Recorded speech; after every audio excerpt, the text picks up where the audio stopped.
En fait, toutes les personnes qui vont oser prendre la parole, qui vont oser s'exprimer, contre l'État d'Israël d'ailleurs au passage, qui sont complètement fous. J'ai pleuré devant une vidéo, pour vous dire. Moi, je pleure très rarement. J'ai pleuré devant une vidéo où on voit un soldat israélien.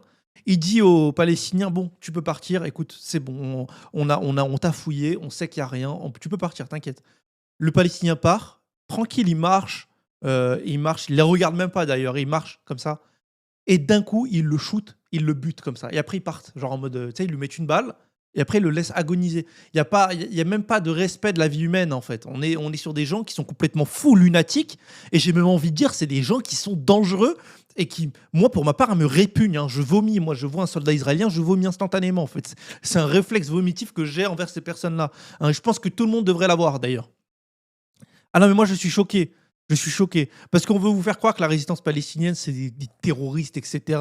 Mais vous avez vu l'armée israélienne, qu'est-ce qu'elle fait? L'armée israélienne est une armée criminelle, génocidaire, avec aucune valeur humaine. C'est des animaux. Ils sont comparables à des animaux, ces gens-là. Hein, l'armée israélienne, c'est des animaux. Ils sont tous des animaux. Hein. Le, leur armée de merde là, ils tuent des enfants, ils bombardent tout le monde. C'est pas possible. C'est pas possible qu'on puisse en venir à défendre ça en fait. Et on a d'une autre part, en plus de ça, hein, la société va mal. On a le Donald Trump qui est en train de devenir complètement fou. Hein. Son discours qu'il y avait ce matin-là, il est fou cet homme. Si vous avez entendu son discours, il y a des contradictions qui sont notables, notoires. Hein. Il dit littéralement que l'US est en train de démolir l'Iran, qu'ils n'ont même plus d'armes, que ce soit des missiles ou des avions, qu'ils n'ont plus rien, et que la guerre, elle se finit dans 2 semaines. Voilà, dans 2 semaines, la guerre est finie, et les États-Unis vont partir de cette guerre-là, et ils vont nous laisser nous démerder. En fait, il y a trop de choses qui vont pas. Déjà, d'une part, il nous dit que la guerre est bientôt terminée et que l'Iran n'a plus aucune puissance. De l'autre, il nous dit, bon, on va vous laisser vous démerder.